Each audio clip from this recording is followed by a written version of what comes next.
좋은 교회와 함께하는 말씀 나눔 2020년 11월 1일 말씀을 함께 나누겠습니다. 오늘은 야고보서 4장 13절에서 17절의 말씀으로 너희 생명이 무엇이냐? What is your life? 라는 제목으로 잠깐 은혜를 나누려고 합니다.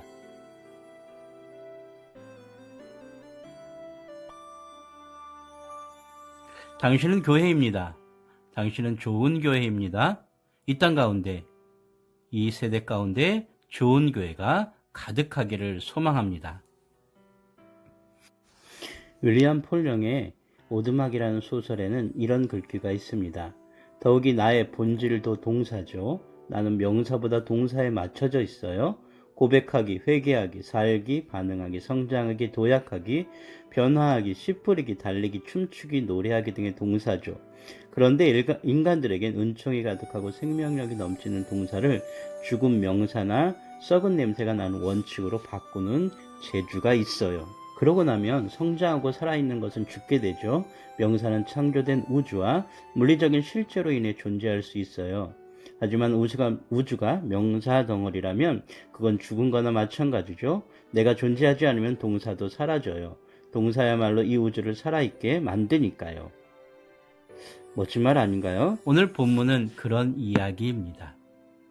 아니, 어쩌면 우리를 돌아보기 위한 그런 말씀일 수도 있습니다. 너희 생명이 무엇이냐? 오늘 생명이라는 단어를 life라는 단어로, 영어 단어로 표현하고 있지만, 다른 말로 표현하면 오늘 너는 어떻게 살고 있느냐? 너는 어떤 목적을 가지고 어느 방향으로 살아가고 있느냐? 라는 질문이 오늘 본문의 핵심일 것 같습니다. 오늘 야고보 사도를 통해서 우리에게 던져지는 첫 문장은 이렇습니다. 들으라 라고 얘기합니다.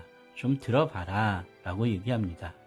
너희 중에 말하기를 오늘이나 내일이나 우리가 어떤 도시에 가서 거기서 1년을 머물며 장사하여 이익을 보리라 하는 자들아, 좀 들어봐라. 재리에 밝은 사람들아, 계산에 빠른 사람들아, 사는 것에 바쁜 사람들아, 목적을 잃어버린 사람들아, 그리고 세상의 기준에 맞춰 살아가는 사람들아, 좀 들어봐라 라고 이야기합니다. 그 모든 부류의 사람들은 오늘 최선을 다해 살면서 내일을 꿈꿉니다. 오늘 조금 땀 흘리면 내일 풍성함을 누리며 살아갈 수 있을 것 같습니다. 오늘 내가 굉장히 빠른 계산으로 이익을 취하면 내일 무엇인가를 얻어 부유함을 누리며 살아갈 것 같습니다. 그런데 그 부분에 대해서 오늘 명백하게 이야기합니다. 내일 일을 너희가 알지 못하는도다. 너희 생명이 무엇이냐? 라고 질문합니다. 너희가 오늘 산다고 해서, 오늘을 살아냈다고 해서 내일도 살며 내일도 사라질 것이라고 어떻게 자신하느냐라는 얘기를 합니다. 앞선 질문처럼 오늘 너희는 어떻게 살아가고 있느냐라는 질문에 견주어 이야기하자면 이런 겁니다. 오늘 크리스천으로 이 땅 가운데 보냄받은 자로 하나님의 피조물로 예수 그리스도의 제자로 살아가는 너희들아, 너희는 무슨 방법과 무슨 태도와 무슨 가치와 무슨 목표를 가지고 살아가느냐라고 질문하는 거죠. 우리는 그렇게 얘기합니다. 우리가 그리스도인으로서 빛과 소금의 역할을 감당하며 살아가길 원합니다. 영향력을 끼치며 살아가길 원합니다. 라고 고백합니다.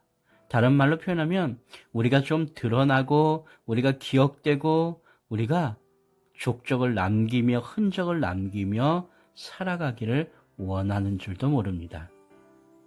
아니, 우리의 삶의 현장에서, 우리의 삶의 순간순간에서 우리가 원하고 바라는 그 모든 것을 이루며 성취하며 그리고 만들어내며 살아가기를 원하는 줄도 모르겠습니다.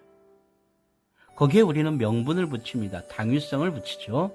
오늘 본문이 이야기하는 것처럼 주의 뜻이면 우리가 살기도 하고 이것이나 저것을 하리라 할 것이라라고 자신만만하게 이야기합니다.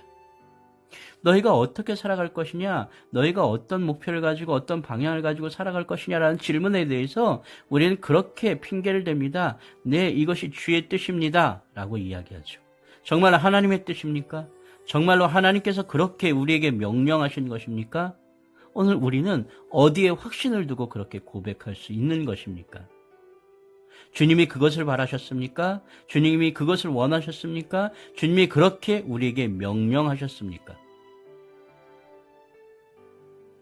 오늘 혹여 주의 뜻이 우리를 자랑하고 우리를 드러내고 우리의 욕심과 우리의 소욕과 우리의 가치관과 우리의 태도를 변명하기 위한 것이라면 지금 이 순간 우리의 삶의 현장에서 우리를 조금 내려놓으셔야 됩니다.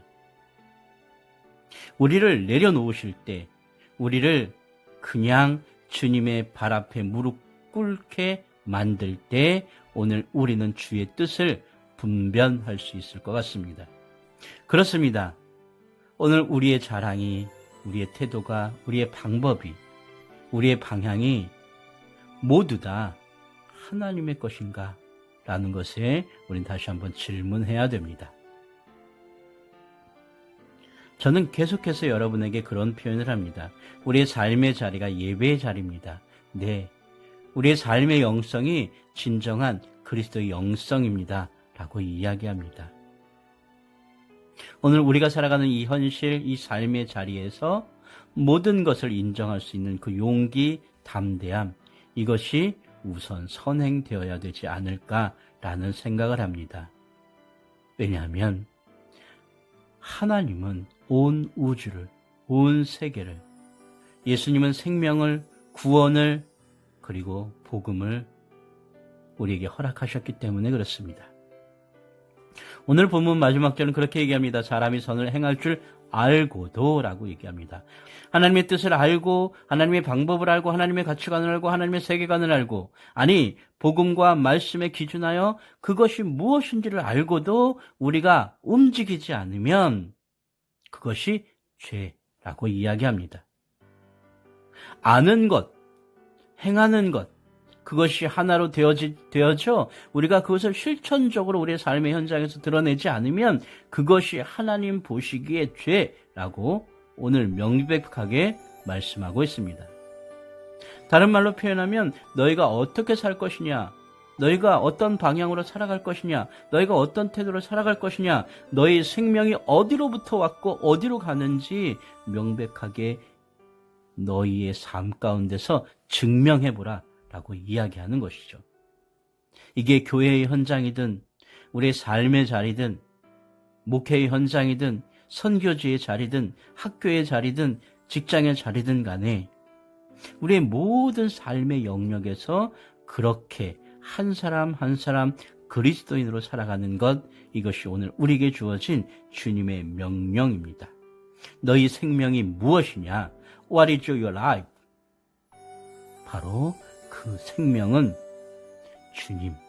주님을 따르는 것, 주님과 함께 살아내는 것, 주님의 말씀 가운데 반응하는 것, 그리고 하나님의 나라를 위하여 살아가는 것, 그리고 우리 삶의 그 모든 현장에서 아주 작은 그 깊숙한 현장에서조차도 오늘 내게 맡겨진 일을 감당하며 선교적인 마인드로, 복음적인 마인드로, 그리고 제자의 마인드로, 하나님의 자녀라는 마인드로 그렇게 살아내시기를 주님의 이름으로 부탁드립니다.